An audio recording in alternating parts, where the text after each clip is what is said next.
chers internautes. Cette vidéo a pour but de vous faire une présentation sommaire des modèles OSI et TCP/IP. À travers cette vidéo, nous démontrons comment les systèmes informatiques en réseau transmettent et s'envoient les informations d'un expéditeur à un destinataire. À la suite de cette vidéo, nous ne manquerons pas de produire d'autres publications dans le domaine des réseaux informatiques, mais plus particulièrement pour le personnel helpdesk et les apprenants du réseau informatique. Pour ne rien rater de tout cela, je vous prie de vous abonner sur notre chaîne YouTube et d'activer la cloche pour recevoir les notifications de nos prochaines publications. Pour mieux connaître nos services, je vous prie de nous suivre sur les réseaux sociaux et de visiter notre site web sur www.groupeabc.org.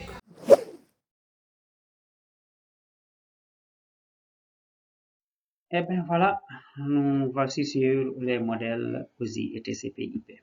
Maintenant, avant de rentrer dans le vif du sujet, je vais me permettre d'illustrer, donner un petit exemple pour illustrer le besoin d'un langage commun pour pouvoir s'entendre, pour pouvoir se parler, que ce soit les humains ou que ce soit les ordinateurs. Alors, nous avons ici X et Y, deux personnes, donc disons, deux individus qui désirent se parler, qui désirent échanger les informations, disons. Alors, X envoie un message à Y avec comme contenu donc ce que vous voyez ici, et Y pareillement envoie un message à X avec le contenu que vous voyez ici. Évidemment, les deux personnes ne se comprennent pas. Ils ne vont jamais se comprendre sans interprète, évidemment. Donc, d'où la nécessité donc d'avoir un langage commun, que ce soit pour les individus, que ce soit les machines, pour pouvoir s'entendre. Et donc, c'est la raison pour laquelle on parle de normalisation. Les normes ont été créées pour permettre aux éléments réseau de pouvoir échanger, de pouvoir véhiculer l'information qu'il faut. Alors, imaginons, donc nous savons que le réseau, donc pour mieux comprendre encore disons, le réseau c'est la mise en œuvre d'un ensemble de matériel hétérogène, mais également de logiciels, différents types de protocoles qui sont mis en jeu et des supports de communication divers tels que donc les câbles, le Wi-Fi, le Bluetooth, ou bien même la fibre optique. Et tout ça pour permettre un échange d'informations entre les différents éléments. Alors, donc, il est nécessaire de créer une norme. Cette norme, c'est-à-dire un ensemble de règles préétablies pour permettre de gérer la circulation des informations dans le réseau, mais aussi pour permettre d'assurer la communication sans se préoccuper de la diversité des éléments mis en réseau. Alors, parlons des modèles OSI. Le modèle OSI veut tout simplement dire Open System Interconnection, comme vous le voyez ici, ou interconnexion de système ouvert en français. Alors, c'est un ensemble de normes, disons c'est une norme, plutôt un standard défini par l'ISO, un organisme de normalisation, pour permettre l'interconnexion des systèmes hétérogènes comme le montre cette figure. Alors, c'est un ensemble de cette couche, allant de la couche inférieure, la couche physique, liaison de données, réseau, transport, session et présentation et application. Alors, pour retenir facilement cet ordre des couches, on a besoin parfois de certaines combinaisons, comme cette phrase qui dit que partout, le roi trouve sa place assise. Alors, retenir que ce sont les lettres initiales des différents mots qu'il faut combiner pour pouvoir trouver, donc pour pouvoir retenir, disons, la succession des différentes couches, l'ordre des différentes couches. Partout, le roi trouve sa place assise. Mais il y a aussi, pour le réseau, tout se passe automatiquement. Alors, Commençons par expliquer donc le modèle, en commençant par la couche application, évidemment. Comme on le voit, c'est l'interface entre l'utilisateur et les applications web, comme on le voit sur cette image. Un utilisateur qui utilise le navigateur Firefox avec le protocole HTTP, ou bien un utilisateur qui ouvre sa messagerie avec Outlook, donc en utilisant les protocoles SMTP et POP pour l'envoi et la réception des mails, ou bien qui utilise donc file transfer, disons, imaginons, pour transférer des fichiers. Pour dire tout simplement que cette couche, c'est le point de contact entre l'utilisateur et le réseau. Mais également, c'est la couche qui gère les applications qui communiquent ensemble. Mais c'est une couche aussi qui apporte à l'utilisateur les services de base offerts par le réseau. Quand on parle de services de base offerts par le réseau, évidemment, c'est comme on l'a vu si haut, c'est soit la messagerie, c'est soit donc la navigation sur le web, et ainsi de suite. Alors, la couche 6, comme le nom l'indique, c'est la représentation donc d'une manière lisible des données. C'est-à-dire, c'est ici, cette couche se charge de l'encryption, ou bien de la compression des données pour que ces données soient lisibles de l'autre côté. Elle a donc pour rôle de formater les données, c'est pourquoi je parlais tout à l'heure de représentation des données, mais aussi du codage donc, et du cryptage donc, des données, et la compression et décompression des données. Quand on parle des deux termes, compression, c'est-à-dire dans un sens, les données sont compressées à la couche présentation et quand elles arrivent de l'autre côté, elles sont décompressées. La couche 5, session, elle a pour rôle, elle, de gérer les sessions, comme ça le dit, ouverture, fermeture des sessions, ouverture, maintien d'abord et la fermeture des sessions. Comme on le voit sur cette image, l'individu donc qui essaie d'identifier l'autre, de voir s'il est disponible, l'autre lève la main pour lui dire oui, je suis disponible pour communiquer, et donc une session est ouverte entre les deux utilisateurs, ce qui fait que entre par exemple l'utilisateur et le serveur web, ce qui fait que cette session elle est maintenue jusqu'à ce que la communication se termine et elle est fermée aussi par cette couche de session. Alors, comme je l'ai dit tout à l'heure, en charge d'établissement du maintien des sessions d'échange, débute le dialogue entre les deux machines, vérifie que l'autre machine est prête à communiquer et à s'identifier. Donc, ici, il y a l'authentification. La couche transport, la couche 4, elle permet de voir la meilleure manière donc, de transporter les données. Donc, d'une machine à une autre ou bien d'une machine à un serveur. Par exemple, nous prendrons DHL pour transporter notre courrier ou bien nous prendrons la poste selon donc l'urgence ou le besoin, n'est-ce pas? Alors ici, c'est la meilleure manière que il y a par exemple le protocole TCP et les protocoles IDP qui sont utilisés. Il y en a d'autres, mais ce sont les plus répandus. TCP qui est un protocole sûr, alors que IDP qui est un protocole, comme on le dit, qui n'est pas très fiable. Parce que TCP est orienté connexion, alors que l'autre n'est pas orienté connexion. Pourquoi? Parce que tout simplement, quand par exemple la couche transport choisit le protocole TCP pour le transport des données, ce qui veut dire que quand la machine A envoie une information à un serveur ou bien à la machine B, la machine A attend toujours de recevoir la réponse donc de l'autre pour pouvoir continuer donc d'envoyer des autres données. Donc il y a nécessité d'avoir toujours un accusé de réception pour pouvoir continuer. Alors que le protocole IDP, lui, il s'en fout, il envoie, et puis que l'autre le soit ou non, il s'en fout. Donc voilà. Donc, comme on le dit, en charge de l'envoi et de la réception des messages, de bout en bout, choisit la meilleure façon d'envoyer une information et retransmet également, éventuellement, les messages non reçus. Ça, c'est le cas du protocole TCP. Quand, par exemple, la machine reste pendant un certain temps et ne reçoit pas donc d'accusé de réception renvoie encore le paquet qui était envoyé tout à l'heure pour s'assurer que l'autre le reçoit très bien. Alors, la couche 3, couche réseau, elle est en charge, bien sûr, de l'adressage logique, comme on le voit ici.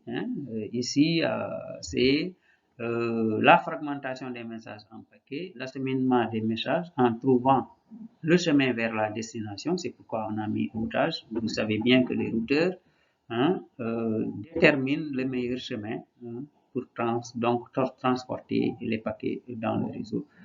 C'est au routeur donc de prendre en charge le routage des paquets, donc l'envoi par exemple d'un réseau à un autre réseau, un réseau A à un autre réseau B distant. Ça, c'est la gestion des routeurs. Donc ici, on gère l'adressage logique, comme je l'ai dit tout à l'heure. Alors que la couche 2, c'est l'adressage physique. C'est pourquoi on a ici deux cartes réseau. Ce qui veut dire que vous savez bien que les cartes réseau ont une adresse physique unique. Toutes les cartes, chaque carte a une adresse physique unique au monde. Ce qui fait que ici, c'est l'adressage physique qui est géré. Donc, il assure le transport des trames de nœud en nœud, un adressage physique, MAC, et là, cette couche, on dira qu'elle comprend deux sous-couches, la couche LLC et la couche MAC, Logical Link Control Protocol, Logical Link Control et MAC, oui, Medium Access Control, excusez-moi, pour donc dire tout simplement que la sous-couche LLC travaille avec la couche réseau et la couche MAC donc travaille avec la couche physique parce qu'elle gère l'adressage physique, elle est directement en relation avec les cartes réseau qui sont en relation avec les câbles, bien donc le Wi-Fi, le wireless. Alors la couche physique, quant à elle, elle se charge donc de la transformation donc des données reçues au niveau de la couche liaison de données en bits, des binaires, des 0 et des 1 qui vont transiter par le câble. Donc, c'est cette couche qui permet, comme on le dit, de résoudre les problèmes matériels, indique les caractéristiques que doivent avoir le support de transmission de l'information. Elle gère l'émission et la réception des signaux électriques, les bits, encore une fois, des 0 et des 1 qui transitent à travers les supports de communication, mais s'assure aussi que la valeur binaire émise est bien celle reçue. Si on envoie 0101, il faut que ça à la réception que ce soit 0101, sinon les données vont changer. Alors, le sens de l'envoi entre les deux couches, c'est toujours donc quand c'est cet ordinateur qui envoie, l'ordinateur A, donc ça quitte la couche 7 pour arriver à la couche 1. Les données quittent la couche 7 pour arriver à la donnée 1 où elles sont transformées, disons, ou bien converties en binaire, transitent à travers les médias pour arriver à la couche physique de l'autre côté et faire le sens contraire, arriver à la couche application où les données reviennent telles qu'elles étaient envoyées. Voilà. Donc, le modèle, on va voir maintenant le modèle TCP/IP. Comparé au modèle OSI, retenir tout simplement que le modèle OSI, c'est un modèle théorique, mais que les autres modèles qui sont comme TCP/IP s'appuient sur ce modèle pour pouvoir implémenter les règles, les normes, disons, qui sont applicables là-bas. Mais le modèle TCP/IP est réduit à 4 couches, puisque tout simplement la couche application est réduite. Disons plutôt que les couches application, présentation, session du modèle aussi sont réduites en une seule couche, appelée couche application au niveau donc TCP/IP. Et évidemment, parce que tout simplement, ils se sont dit que certaines couches dans le modèle aussi sont très fragmentées, ils remplissent en général le même rôle que les autres. Ce qui fait que cette couche est réduite en une seule où on a toutes les applications qui résistent ici, comme on l'avait dit. C'est pourquoi vous voyez ici DHCP, DNS, FTTP, FTP plutôt HTTP pour dire que tout simplement ici, c'est les protocoles d'application qui sont là. Alors la couche accès réseau également aussi résume la couche liaison de données et la couche physique, où on parlait tout à l'heure d'adressage MAC. Vous voyez, l'adressage MAC, c'est au niveau des cartes réseau, alors que les cartes réseau, sur les cartes réseau, on connecte directement les câbles Ethernet, les fibres, donc le wireless, ainsi de suite. Vous voyez, ce qui fait que la couche accès réseau représente maintenant la couche liaison de données et la couche physique. Elle joue le rôle que jouaient les deux couches, c'est-à-dire l'adressage MAC, mais aussi la conversion des données en binaire. La couche Internet, réseau de données Internet, la couche réseau de données Internet qui gère l'adressage logique, comme on le disait, avec le protocole IP. Et la couche transport qui ne change pas, on voit ici nos deux protocoles TCP et UDP. Parlons un peu de l'encapsulation. L'encapsulation des données, si on regarde sur cet exemple, si par exemple cet ordinateur envoie, disons, des données à ce serveur par exemple, au départ, nous avons des données qui sont envoyées, qui transitent à travers donc, la première couche, c'est-à-dire la couche application, où cette couche ajoute son en-tête, comme on l'a dit ici, en-tête de la couche 4, et ces données passent à la couche transport. Au niveau de la couche transport également aussi, la couche transport ajoute l'en-tête 3 de la couche transport. Ainsi de suite, la couche Internet ajoute son en-tête et aussi l'en-tête de 2 de la couche Internet, et la couche accès réseau aussi ajoute plutôt l'en-tête de 1 où les données sont converties en bits. Pour reprendre le sens inverse maintenant, ce premier sens-là, c'est ça que l'on appelle encapsulation. L'autre sens, c'est la désencapsulation. C'est-à-dire que les données reprennent le sens inverse. À chaque couche, l'en-tête est lue, puis supprimée. Par exemple, au niveau de la couche Internet, l'en-tête 1 est lue, puis supprimée. Ensuite, arrivé au niveau de la couche transport, l'en-tête 2 était lue. Ici, au niveau de la couche Internet, est supprimée. Et ce qui fait qu'on reprend ici les données qui sont là. Ensuite, arrivé ici encore, l'en-tête est supprimée jusqu'à ce que l'on ait les données telles qu'elles étaient envoyées au départ et qui arrivent ici au niveau de la machine réceptrice.